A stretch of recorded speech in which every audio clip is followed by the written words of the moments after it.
I love your story, and I love how God can just pick you out of anywhere and put you right where you're supposed to be. So, you said you grew up as a PK, right? Mhm. Both Jeff and I have PKs, and so we understand some of the challenges that come with that. But I think part of that dilemma is a lot of times for PKs and a lot of times for people in general in culture, the church is known mostly for what it's against and not what it's for.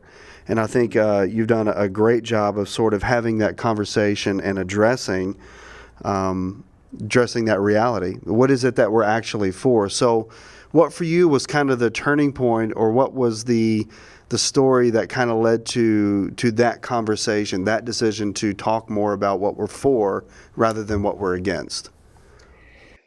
Well, and I understand that the church isn't a business. I understand that, but I think it's helpful to, if we could think of it sometimes in terms of that perspective. I think there's a lot the business world could learn from the church world and nonprofit world. I think there's a lot the nonprofit and church world could learn from the business world. So when we started Gwinnett Church, I just began asking the two questions that I ask any organization. I think that you should ask, even whether you've been around for a long time, but especially in the early days, when we ask the question, what do we want to be known for? And what are we known for? And we weren't known for anything because we weren't started yet. We didn't even have a name at this point. So we said, okay, let's look at it from a global church perspective. What do you think the church is known for? And in that meeting, it was just like four of us. Someone said, I think the church, for many people, they're more familiar with what the church is against rather than what the church is for. And many people think the church is against them. And if the church is against them, God is against them. And so they stay away, because we don't move toward rejection. We move toward acceptance.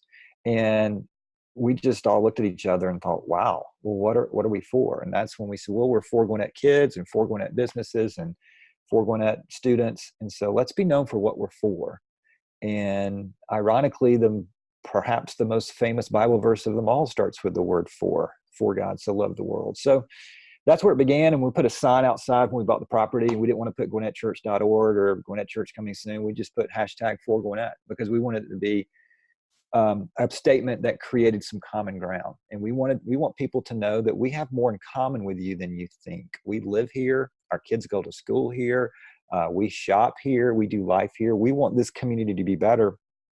And we think thriving communities need thriving local churches. And we wanted to be a value add. So that statement began to resonate. Particularly, we gave everybody t-shirts that said for Gwinnett, and I say everybody, it was just a few of us at the time, but that created conversations in the ballparks and the grocery stores and the restaurants. Hey, for Gwinnett, what does that mean?